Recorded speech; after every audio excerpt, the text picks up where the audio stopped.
everyone, welcome back to my channel. It's been a little while. I've just been busy and haven't really been in the mood to make videos, but I am right now, so I'm gonna do it. And now we're right into summer. We are definitely feeling the heat, although today, looking out the window, it's a little bit grey. We had a splattering of rain. It was sunny this morning. Now it's a little, well, the sun's out, but it's just a bit dull out there. But so far here in the UK we have had a fair amount of quite hot weather, and so I thought I would do my summer fragrance video and let's get into it. So these are fragrances I have been enjoying in the summer, in the hot weather, day and night. I'll tell you how I wear them as we get to them. All of them I just think feel summery because there's something sunny about them, and also they have a little bit of freshness to them, which is always great when it's really hot. So no order whatsoever. Let's start with the first one, and that is Fanita Tahiti. And I want to thank my lovely friend Alicia for selling this to me at a ridiculously cheap price, and I really love this. I've received compliments wearing this one. It's by Perris Montecarlo, and I think Perris Montecarlo are highly underrated. They make excellent quality fragrances, actual niche fragrances for very close or similar to designer prices. And they don't throw a whole ton of those annoying aroma chemicals that really get on my fruitnies, shall we say. I think I did spot a little bit of something in one of their fragrances, but only a small amount. But generally, they smell really nice quality. So Fanita Tahiti is essentially an ylang and vanilla fragrance, but it has this really thick, rich quality to that vanilla accord. I'm guessing it's a little bit of an ambery type accord. I'm not going to bother listing the notes. I don't even know the notes. I do know there's vanilla and ylang in here. There's definitely some other stuff. It has a freshness, so my guess would be some bergamot or something like that, lemony orangey type smell, which uplifts it but mixes with this gorgeous floral, which is the ylang. There might be another white floral in there, I'm not entirely sure. So it's got the tropical island floral smell. It doesn't smell like suntan lotion. I don't get anything like coconut, but it does give me tropical beach vibes with this underlying rich sweetness from the vanilla. The vanilla smells extremely proper, like natural is the right word I'm looking for.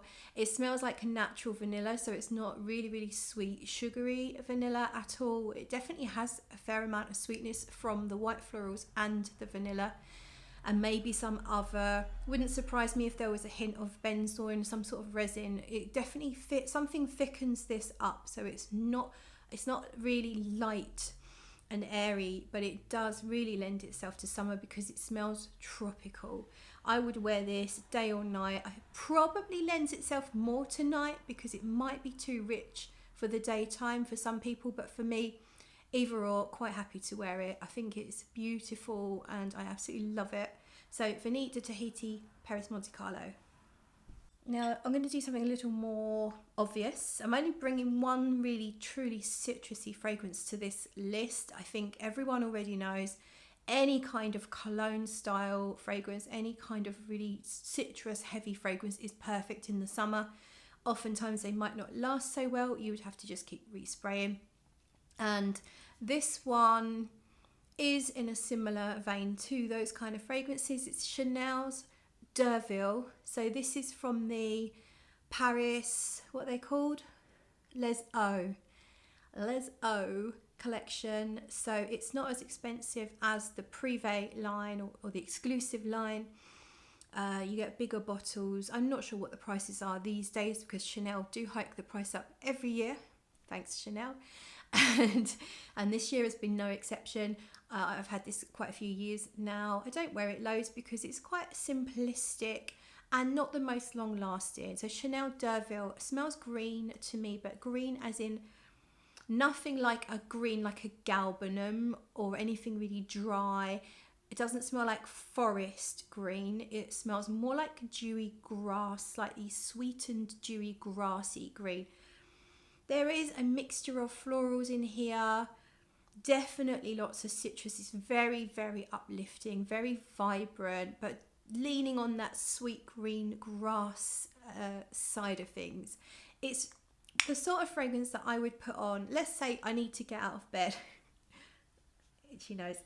Let's say I need to get out of bed and I just can't quite get the energy to get out of bed. I lean over because I can actually reach my perfumes from my bed. I lean over, and this would be one that I would spray because that really sharp, fresh citrus is just so enlivening, and it just would help to wake me up. It's also a great fragrance for straight after the shower, again to keep you feeling fresh and clean. And it would be great to just run a few errands. So I wouldn't wear this as my fragrance of the day for the entire day because it probably won't last that long. But if I'm just running up to the supermarket, or if I'm just walking down to the post office or the shop, I would probably spray this one on. And then if I'm going to do something later on in the day, I might spray something on top after a few hours. But it's basically fresh and green and slightly floral, but totally unisex. It doesn't smell girly. It doesn't have anything like vanilla or that kind of ambery base that would sweeten it up and make it richer. It's really, really effervescent and airy. So that's Chanel Duauville. Let's stick with Chanel. I've got two Chanels here and I'm not even a Chanel girl. I bought a new bottle of perfume. I have not bought anything in months and months and months. And then I was at the airport. When was it? Mid-June, so not that long ago. A couple of weeks ago, I was at the airport. I went to the south of France and got a really good deal. There was a 20% discount voucher that my friend had because he'd bought a bottle of fragrance from Chanel. So he had 20% off, and I was already spraying myself with this, thinking I am going to buy it one day. And I hear the lady saying, here, you get 20% off anything here. Meaning the whole duty free, and I'm thinking 20% off. And it was already duty free price. It's a little lower than retail, so I just decided to impulse buy 31 Rue Camborne, and I'm showing it to you in its little plinth, like half the box. And that's that's the back of it. So 31 Rue Camborne, you can see the dent I've made in that since I've only had it 3 weeks. I did wear it a lot whilst I was away because obviously I had it and it was exciting and I finally had it. So you can see I have used that much already. I wore it today. It was my scent and is currently my scent of the day. It's not so strong anymore. I put it on hours ago. So let's respray. Just a little respray. Great magnetic cap. 31 Rue Camborne is a chypre fragrance. However, it doesn't have oak moss listed. I still think there is a little bit of oak moss in here. The chypreness is supposed to be more of the labdanum. So let me tell you what I smell. When I first spray it, I smell lemon sherbets. You know those hard candies with the sharp lemon sherbet in the middle. So lemon flavoured, sort of sugary hard candy with a really sharp effervescent lemon sherbet inside. That's what I smell to start with. There is ylang in here that sort of warms it up, makes it a little richer, but also gives it that slightly exotic yellow floral feel. And then it has a chypre composition in the base, but no oak moss, as I say, is listed. I do feel like when I'm wearing it, only when it gets far into the dry down, that I feel like I get a little hint of oak moss. I don't know if that's just because it is a chypre, I'm just associating it, or if I actually do. Maybe Chanel did put a tiny bit in anyway and just don't list it because it's not enough to note. I don't know, but either way, it's beautiful. I love it day and night again. More so, I've been wearing it during the day. It's definitely special enough. It's sexy enough to wear at night time, and it's unisex for sure. Not too much on the floral, and it's got a richness to the base, but it's not really sweet. There's definitely some sweetness here. I don't really wear anything unless there's some sweetness. So there is some sweetness, but it's not overwhelmingly sweet. And I just love this really fresh, smooth, shiny opening that is just brings me lemon sherbet. But lemon sherbet sweets. That's what I get to start with. But it's not a gourmand, it's just that's what I get. And yeah, really, really happy to have that one. So 31, Rue Camborne. Sticking with chypres, I'm not sure if this officially is a chypre. It's Hera from Papillon. This is an extract de parfum, so it is very, very strong. This one is very special. It's got lots of white florals. It's got orange blossom and jasmine. I think there's a bit of rose in there. I don't really find the rose so much. I think it's doing something, but it's not sticking out to my nose. It's more on the orange blossom and jasmine side of things. There might be some ylang in here as well, actually. I could be wrong. I would put this in the same category as 31 Rue Camborne. If it's a similar structure, in that it has these gorgeous florals on top, a little effervescence. I think there is bergamot or something citrusy on top as well. It just freshens it up a little bit. There's also iris. I forgot to mention there's iris in both 31 Rue Camborne and Hera. The iris in here, it just smells like, almost like a concrete dust and suede mixing in with these beautiful florals and this general effervescence. And then everything over time on your skin just kind of like melds together and it goes more in that chypre direction. There's, I think there's labdanum, there's oak moss, and something else which I've forgotten. I think there is a little bit of vanilla, but it's not a vanilla-y perfume to me at all. I think it just generally adds to that sort of like slightly sweet, richer base, but it definitely feels more chypre, but in a very gentle, it's almost like beginner chypre fragrance, and it is a really, really special fragrance and I absolutely love it. So that is Hera from Papillon. If you haven't tried anything by Liz Moores yet from Papillon, I would urge you to try her sample set and just get your nose on, even if they're not for you, because they're not going to be for everyone. They still are. They're something just worth trying, because Liz spends years creating one perfume. She puts her heart and soul into it, and there's something to be tried for sure. Now, I can't mention summer perfumes without mentioning the launch of the summer, the fragrance of summer, of this summer 2023, is a collaboration between me and 4,160 Tuesdays. I had to mention this is the EDT version of my collaboration with Sarah McCartney from 4160 Tuesdays. This is Hush Hush and the Eau de Toilette. So there are 3 concentrations: Parfum, Eau de Parfum and Eau de Toilette. The Eau de Toilette is the freshest of the 3. Try to get the F's and the F's in the correct places. And this is so refreshing, especially when you first spray it. So there is bergamot, which really lightens it up, gives it an almost lemony freshness, but it doesn't smell like toilet freshener or air freshener, because you've also got violet in here, which mixes in with that. There's a little bit of raspberry, there's a little bit of rose, I think there's a white floral, like a jasmine, I think, but it's all really light.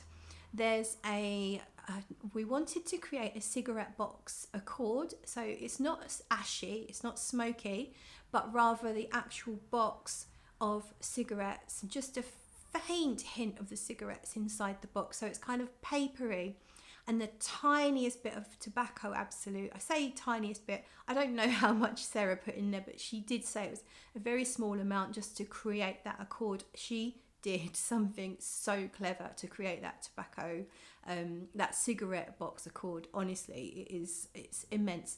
It also reminds me of walking into a tobacconist, you know, the old-fashioned sweet shops that sell cigarettes as well. That combination, because it's a bit sweet, because you've got violet, which potentially could be Parma violets, you've got raspberry, which could be raspberry bonbons, and you've got the cigarette box paper, And so it's a little bit like walking into an old-fashioned sweet shop, sort of. But the idea really was a 1920s sort of flapper girl and a secret party, and that's why it's called Hush Hush, because it's sort of like secrets and whispers and just being a little bit naughty. So if you imagine a secret party in the 1920s with ladies misbehaving and with their cigarettes in cigarette holders and wearing these beautiful dresses. I wanted the texture of the dresses, so there's sort of suede and silk and just all of that shimmery. Anyway, I'm banging on now. So this one, super refreshing to start with because of that bergamot, and then it slightly deepens up. It's definitely a little bit on the sweet side. There's a little bit of vanilla in here as well. Beautiful fragrance. Absolutely in love with it, and it's still available on the crowdfunding site, so I will link that if you're interested, because they're at the moment being sold for a much cheaper price than they will once they're on the main catalogue. So highly recommend that. Hush Hush. And this is my favourite version, is EDT, but the EDP is also beautiful, and the Parfum. Obviously they're stronger and they're slightly different proportions of ingredients, and the EDP is probably the best one for the balance of something that's going to last pretty much all day, whereas the EDT you might need to respray once during the day. Okay, and next, having trouble breathing today. Well, not today, just now while I'm talking. Heartache of the Huamai is from Teone Reinthal. You can see this bottle is half full because I really love it. This one is on my hand. I've already sprayed this one. This has an neroli note in it. I think it's got some rose. I can't remember what else. It definitely has some freshness. So I'd say there's some citruses. It definitely feels quite refreshing.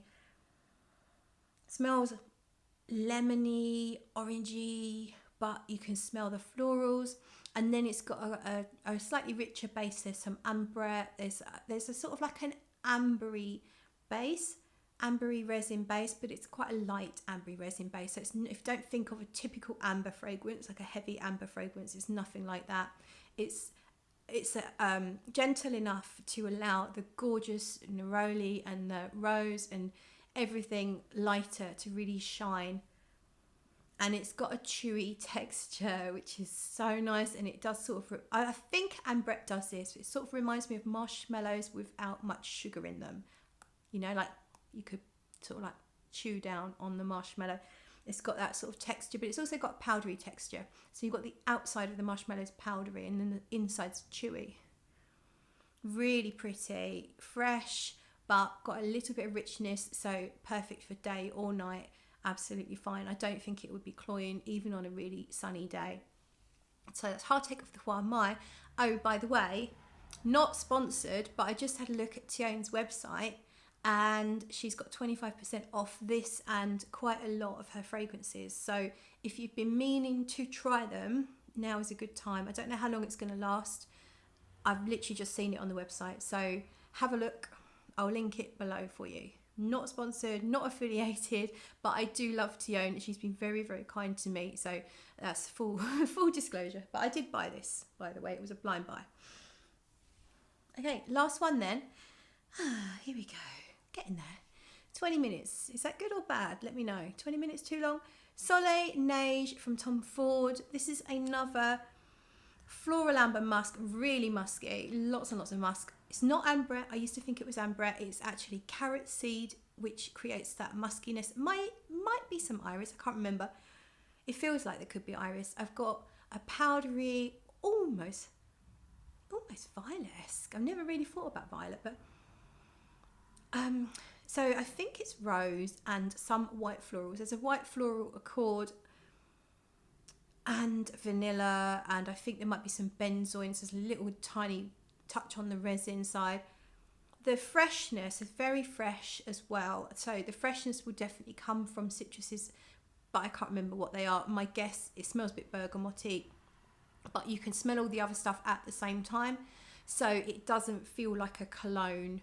None of these, apart from Duauville has that really airy, fresh, citrusy, cologne-like feel.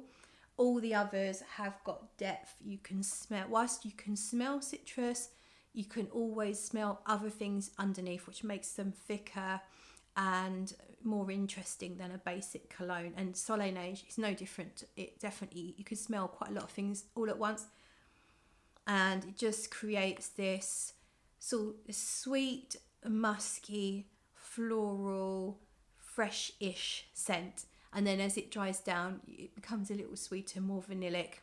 And obviously, like all citruses, the citruses will gently, slowly dissipate. This one does have a bit of an added acidic start to it, so it's not going to be for everyone. You might find it a little sour, a little acidic, but for me, I quite enjoy it. So I've always enjoyed sour stuff, like sweet and sour food, sour, sweets. If they make you go, then great. But if you don't really appreciate sour, acidic stuff, then you might struggle with the opening of Soleilnage. But otherwise, if you like musky, sweet florals, it's a real treat. It really is. So yeah, Soleilnage from Tom Ford. So they are my summer picks from my fragrance collection. Let me know what your top 3 summer fragrances are in the comments below. I'd love to know. And what else? If you like what you see, if you want me to do more videos, you want me to carry on, then encourage me by maybe buying me a coffee on Ko-fi. I will link that in the description below as well.